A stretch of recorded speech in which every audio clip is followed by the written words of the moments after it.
கர்த்தருடைய நாமத்திற்கு மகிமை உண்டாகட்டும். நாம் உலகத்தின் பார்வைக்கு அற்பமாக அசட்டை பண்ணப்பட்ட ஒரு சாதாரண மக்களாக இருக்கலாம். ஆனால் தேவனுடைய பார்வையில், வானத்தையும் பூமியும் உண்டாக்கின கர்த்தரின் பார்வையில் நாம் விசேஷமான ஜனங்கள் என்பதை நாம் ஒருபோதும் மறந்து போகாதபடிக்கு நாம் விசுவாசிப்போம்.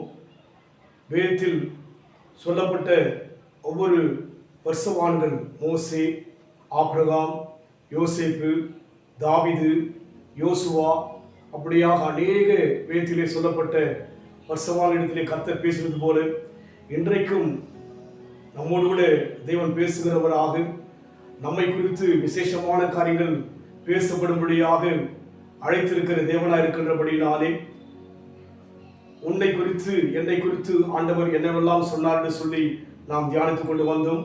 நேற்று நாம் தியானித்த வண்ணமாக உன்னை காக்கும்படிக்கு தேவன் உன்னோடு கூட இருக்கிறார் என்று பார்த்தோம். இந்த வேளையிலும் கூட எசேக்கியேல் 3ஆம் அதிகாரம் 17ஆம் வசனம், மனுபுத்திரனே, உன்னை இஸ்ரவேல் வம்சத்தாருக்கு காவலனாக வைத்தேன். நீ என் வாயினால் வார்த்தையை கேட்டு என் நாமத்தினாலே அவளை எச்சரிப்பாயாக. உன்னை இஸ்ரவேல் வம்சத்தாருக்கு காவலனாக வைத்ததாக எசேக்கியேலை அன்றைக்கு ஆண்டவர் சொல்வதை பார்க்கிறோம். இன்றைக்கு உன்னை, என்னை, நம்மை தேவன் காவலனாக, அதாவது வாட்ச்மேன், நம்மை எசேக்கியேலை அன்றைக்கு இஸ்ரவேல் வம்சத்துக்கு காவலனாய் வைத்தார்.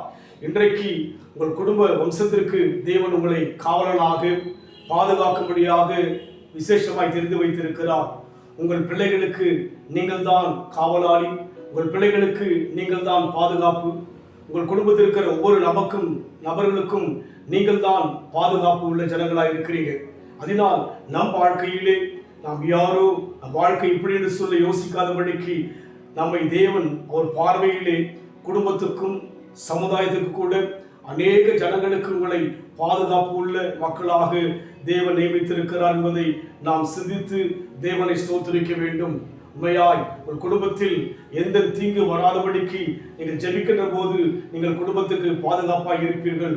உங்கள் உறவினர்களுக்கு எந்த விதமான பிரச்சனை வராதபடிக்கு உறவினர்களுக்காக ஜெபிக்கின்ற போது நீங்கள் உறவினர்களுக்கு பாதுகாப்பாக இருப்பீர்கள். நீங்கள் தேசத்துக்காய் ஜெபிக்கின்ற போது தேசத்துக்கு நீங்கள் காவலனாக, பாதுகாப்பை கொடுக்கின்ற ஒரு மனுஷியாக இருக்க முடியும். காரணம், நம்மை கர்த்தர் விசேஷ விதமாக தெரிந்து கொண்டார். அன்றைக்கு எசேக்கியேலை விசேஷமாக சொல்கிறார், நீ இஸ்ரவேல் வம்சத்தாருக்கு காவலனாயிரு என்று.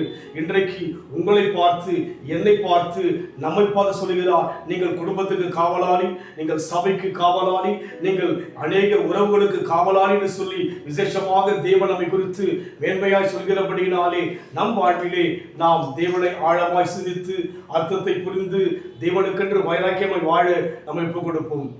மேக சம்பம் மேலிருந்து பாதுகாத்தது, பாதை காட்ட பாதம் எல்லாம் கூட செல்லுது. மேக சம்பம் மேலிருந்து பாதுகாத்தது, பாதை காட்ட பாதம் எல்லாம் கூட செல்லுது. அன்பான தேவன் என்னோடு வருவார், அது போதும் என் வாழ்விலே. அன்பான தேவன் என்னோடு வருவார், அது போதும் என் வாழ்விலே. தேவா, நான் தினம் விசேஷித்தவன், ராஜா நான் அதை தினம் யோசிப்பவன். எதினால் நீ என்னோடு வருவதினால், எதினால் நீ என்னோடு இருப்பதினால். அன்றைக்கு எசேக்கியேல் தீர்க்கதரிசி இஸ்ரவேல் வம்சத்தாருக்கு காவலனாய் இருந்தார். இன்றைக்கு நீங்கள் உங்கள் குடும்பத்துக்கு, உங்கள் பிள்ளைகளுக்கு, உங்கள் கணவனுக்கு, உங்கள் மனைவிக்கு, உங்கள் உற்றார் உறவினருக்கு, உங்கள் நண்பர்களுக்கு, சபைக்கு, தேசத்துக்கு நம்மை தேவன் காவலனாக நியமித்திருப்பதை நினைத்து நாம் தேவனை ஸ்தோத்திரிப்போம். அன்பின் ஆண்டவரே, எங்களை உமக்காக நியமித்தபடினால் ஸ்தோத்திரம். எங்களை பார்வையிலே காவலனாக எங்கள் குடும்பத்துக்கு வைத்திருப்பதற்காய் ஸ்தோத்திரம். நாங்கள் அதற்கு உத்தரவாதம் உள்ள ஜனங்களாய் இருக்கு. நீர் எங்களுக்கு உதவி செய்யும், ஆசீர்வதியும். இயேசுவின் நாமத்தில் பிதாவே, ஆமென்.